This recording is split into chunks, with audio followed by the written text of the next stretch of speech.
HTV film updates. నేను మీ Hema Malini.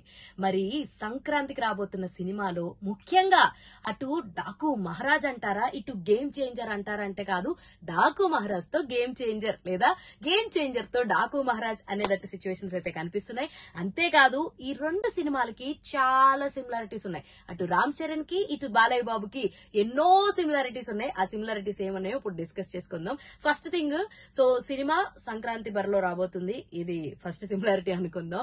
And second thing ఏంటంటే, ఈ సినిమాలో కథకి తగ్గట్టుగా కొన్ని సిచ్యువేషన్స్ లో రామ్ చరణ్ గారు పోలీస్ ఆఫీసర్ కింద కనబడతారంట, అలాగే బాలయ్య బాబు కూడా పోలీస్ ఆఫీసర్ కింద కనిపిస్తారంట మరి సినిమాలో కథకి తగ్గట్టు. అండ్ ఇందులో విలన్స్ ని కూడా చూసుకుంటే అదర్ లాంగ్వేజ్ లో villains, SJ Surya for game changer and Bobby Deol for Daaku Maharaj.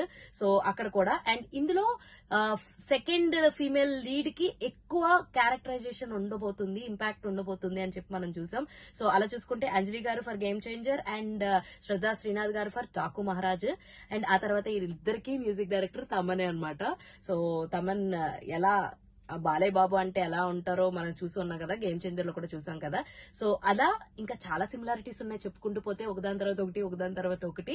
So ఇలా చాలా సిమిలారిటీస్ ఉన్నప్పటికీ కూడా సినిమా ఎలా ఉండబోతుంది ఏంటి. అండ్ ఇంకొకటి, ఇద్దరు డైరెక్టర్స్ కూడా ఇంటర్నల్ గా ఒక మెసేజ్ అయితే ఇవ్వబోతున్నారు, అటు బాబీ గారు గానీ ఇటు శంకర్ గారు గానీ.